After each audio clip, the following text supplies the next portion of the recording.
Welcome to the T2 Hubcast. Join T2 and guests as they discuss all things personal and professional development. The T2 Hubcast, brought to you by the People Performance People. Introducing the T2 Leadership Retreat 2023, the ultimate leadership development experience from the People Performance People. Join us at the prestigious Grove Resort in Hertfordshire for our annual leadership retreat, where you will be joined by other senior industry leaders in this immersive 3-day experience. The T2 Leadership Retreat will include a 3-night all-inclusive stay at the 5-star Grove Resort, multiple leadership tasks, sessions and challenges, an in-depth personal leadership 360 report, an exciting off-site activity at a nearby location, as well as access to psychometric profiling and self-awareness tools. The retreat will be facilitated by experienced professionals from the world of business, the military and professional sport, and will feature high-profile guest speakers Sir Dave Brailsford, Director of Sport for Ineos, and former New Zealand Rugby Union captain Sean Fitzpatrick. To book your place on the ultimate leadership experience of the year, or for more information, please contact help@transsuperformance.com. So welcome to the T2 Hubcast with me, Martin Johnson. And me, James Cooper. If you remember, I think it was about a month ago, was it? We did the first podcast on this topic? I think it was it was about a month ago, yeah. Maybe 2. Yeah. So a short while ago, James and I recorded a podcast on the art of reflection, the power of reflection, I think we called it. And it was driven by you, James, wasn't it? But it was sort of exploring what is true reflection, what's the different kinds, what are the different frameworks we can use to actually go through a process of reflection, and why does it benefit us? What's the point of it? And I think if we just recap on that first podcast, we talked about the 2 types of reflection. So you can, I think it was reflection in the moment or a reflective period. Yeah. And I think it was the difference between, in psychology, metacognition, metacognition being our brain's ability to reflect on thinking about what thoughts we're experiencing in the moment. It's like the ultimate emotional intelligence and self-awareness. And it's like, I'm in an event or a situation and I've got the metacognition ability to think about how I'm thinking and how I'm feeling and if that's going to serve me well. In action in the moment. Yeah. And then the metadata piece was, no, I'm going to reflect. I'm going to allow this to play out. And then I'm going to go away, calm down or whatever it might be. And I'm going to engage my rational brain.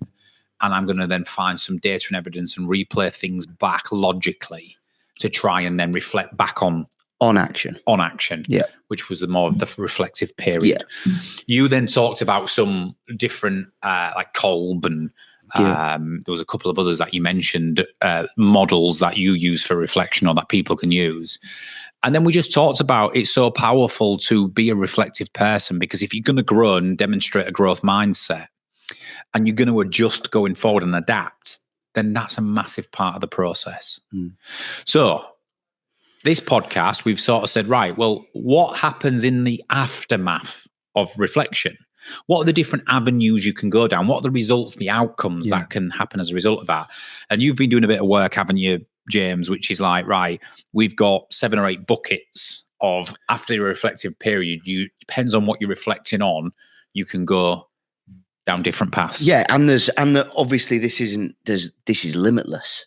So if you wanted to, you could go and do anything on this. But what we've sort of done is put in a little bit of a structure and how, especially definitely myself, and then trying to get some of us at T2 to have a little look at it as well, to maybe see, right, okay, you might be doing quite a lot of reflecting, but is there any sort of outcomes? And I think that's the main word from today, is the outcomes that we get from the reflection process. What am I going to do differently as a result of what I've concluded whilst reflecting on that situation or scenario? Yeah.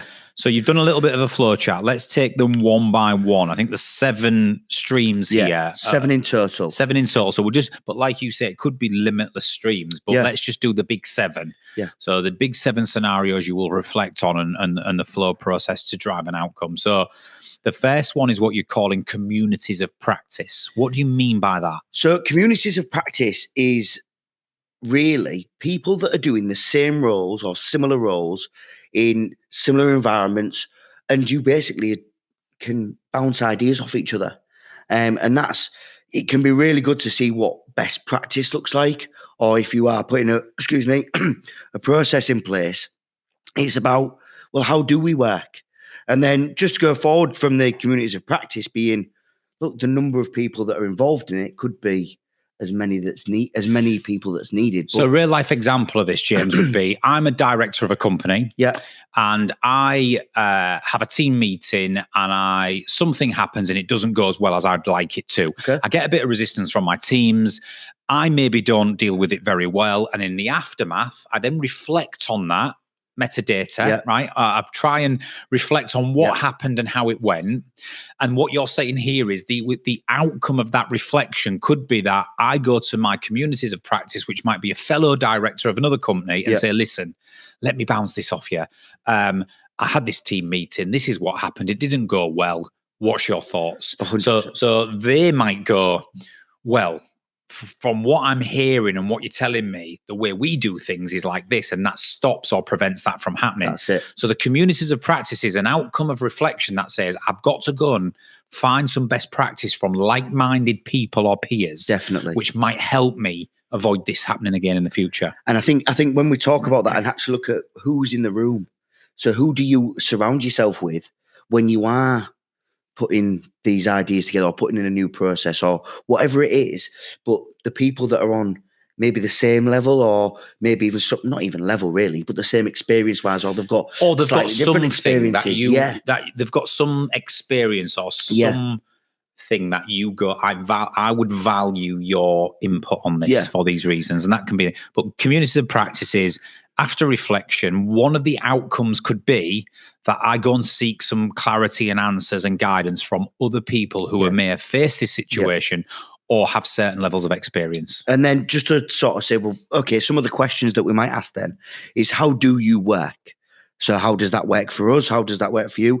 And then some of the impacts is the impact that change you might have had on the way that you can work.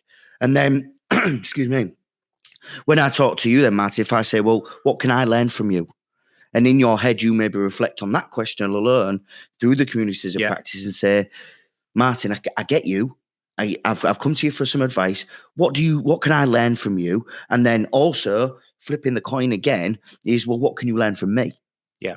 And then just to sort of really see what outcomes we get, and the outcomes that can be massive in regards to who you're talking to and maybe who you're working with. I'd use Sir Dave Brailsford as an example for you, because you've learned things from him. He's maybe learned something from you.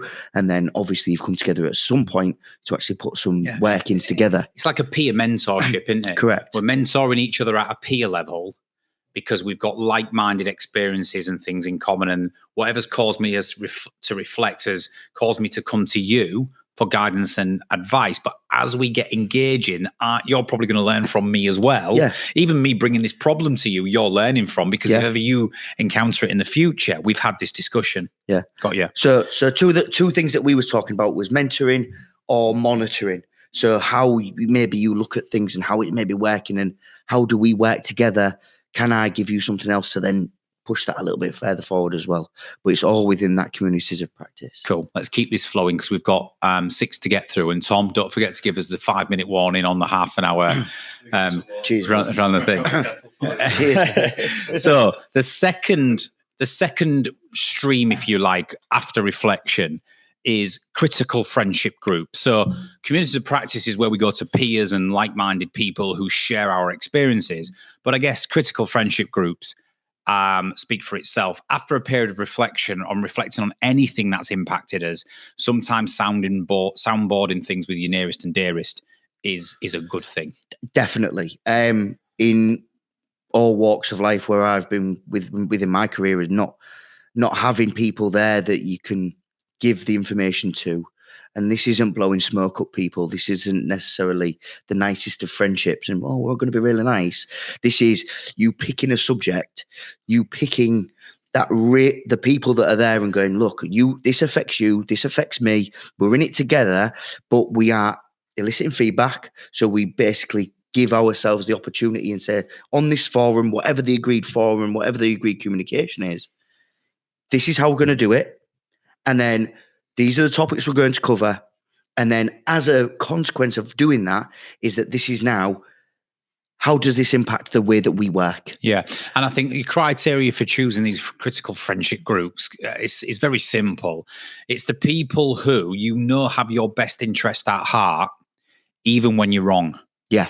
That's because you're gonna get honesty, but you know that they've got your best interests at heart, so you're going to get some productivity out the end of it. And if we just fast track on this stream to the end, the outcome we're trying to achieve through critical friendship groups and eliciting feedback, and people who've got your best interests at heart, even when you're wrong, that's really going to be powerful after a period of reflection, because it's going to drive a change in your behavior or action, because you trust. You trust that what that person says is going to be honest. It's not going to be filtered as much as maybe other friendship groups would, but it's going to be so valuable if you're going to then alter and change your action or behavior going forward, because you trust in the advice. Definitely. And it becomes a habit. You put something in there on that topic, on that way of working, or whatever it could be, but then you know that that's going to be honest, critical feedback.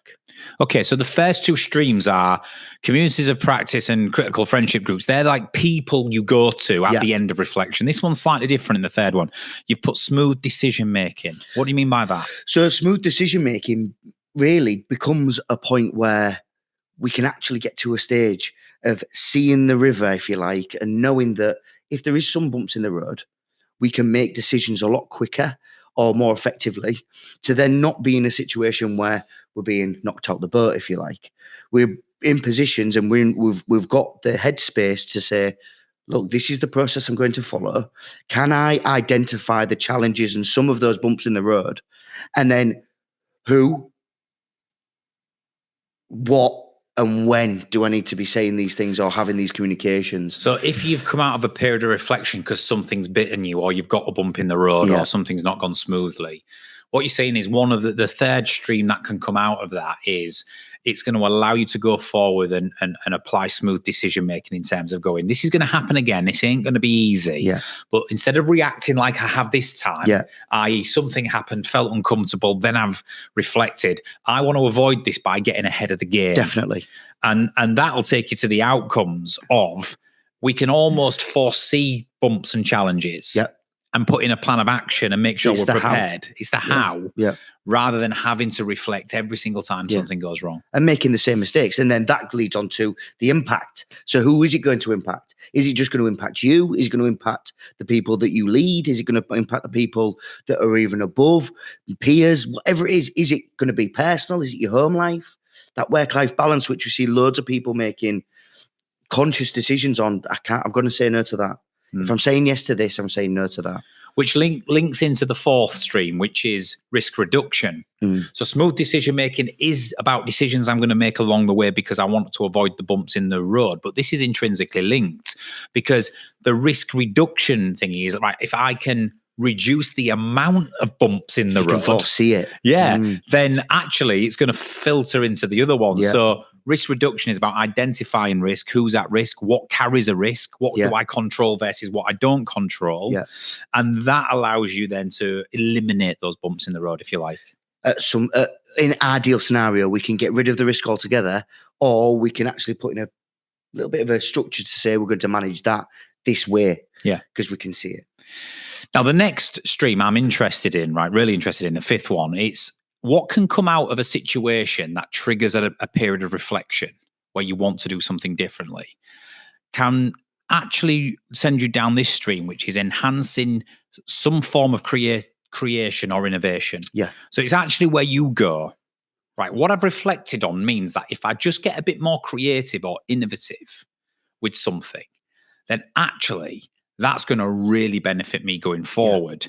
Now, instead of being like risk reduction and smooth decision making, this is actually quite exciting and exhilarating, because what can come out of a period of reflection where something's not quite right can be your most creative period. In fact, most creativity comes through reflecting on something that just didn't go well or didn't feel right. And actually having it where, and the number of people that we work with, where it's the process. Well, that's the way we've always done it. excuse me. So that's the best way of working then? Oh, well, no, that's the way we've always done it. And that doesn't sit, for me, that doesn't sit well when you're talking to somebody going, why you keep banging your head against the brick wall when, is there another way of working? Yeah, you can have smooth decision making and reduce risks all you want, but if you keep hitting bumps or banging your head against the wall, it doesn't feel right. Whereas if you can get creative or innovative and completely transform something into a different... Can you build a bridge so you're not even in the river? Exactly right. So the outcomes of this is, it really gets people's juices flowing, I think. It brings more accountability to try and drive an outcome, but it really gives that purpose and fulfillment side. Because what comes out of this period of reflection is we're going to start creating something and get really innovative. And that really does give people purpose. We do have to understand when it does come to in enhancing creation innovation, there needs to be timelines in place, because you can go, oh, give me all those ideas, brilliant, yeah, let's mind map this and try and do this, but if nothing ever happens with it, right, okay, by this date this is going to, oh well, that's going to cost us £5,000, £10 million, whatever it could be. But if the timeline isn't in place and the costings aren't signed off and basically the process hasn't been followed to implement these things, then you're going to be upsetting people in a totally different way. It's where ownership actions time frames comes from our acronym OAT. Who is going to do what by when to make sure that this actually goes forward and happens. And when you talk about that and you say, well, we've given you the chance to show your ideas, we're now putting it in place. Now, that was your idea. You should now be a little bit more enthused to go and do it that way. Personal accountability. Correct. Accountability by desire, not fear. Correct. Which is completely different accountability. So the last two streams then, after a period of reflection on a situation or an event, can be, okay, I need to grow myself. This is the 6th pillar. Yeah. And the 7th pillar is, do I need to help others grow? Yeah. And this is a subtle difference. The growing yourself means I've reflected on that situation. I didn't get it quite right. Yeah. So I need to develop and grow myself, so next time I encounter this situation, I'm better prepared for it. So it's about learning. It's what more can I do? It's my reasons for doing so, because I don't want this to happen again. And that when you choose to grow yourself as after a period of reflection, because something's happened that's not quite gone quite well, then that leads to this growth mindset. Definitely. Leveling up, development, whatever it might be. That pillar is really important, isn't it? Because it takes a brave person to come out of a period of reflection and say, no, this is on me. There's some people that can't do that.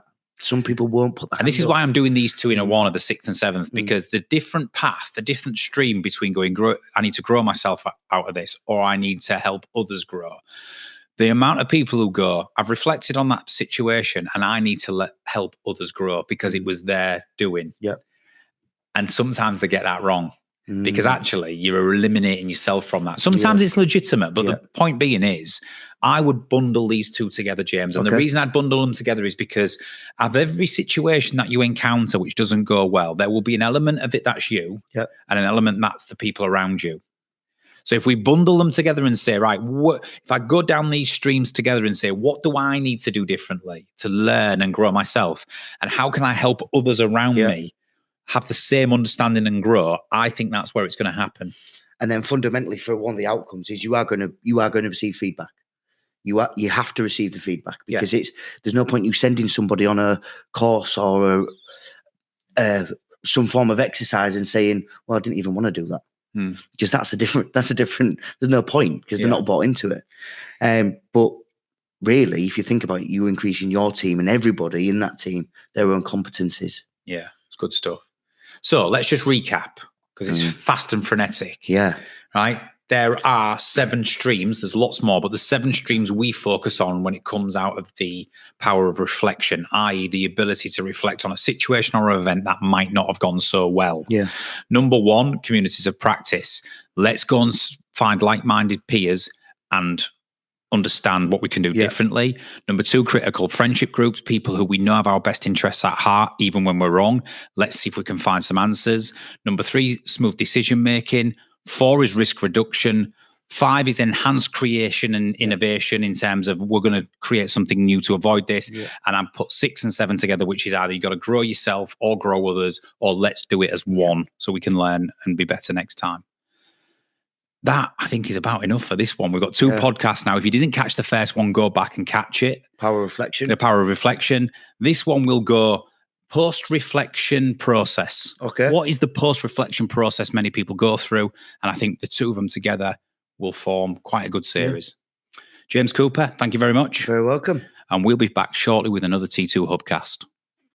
Are you a fan of our podcast? If so, make sure you're following us on all of our social media channels. You can find us on TikTok, Instagram, YouTube, Facebook, LinkedIn, and Twitter by searching Trans2 Performance. By following us, you'll have access to exclusive content, special announcements, and more. Join the T2 community today.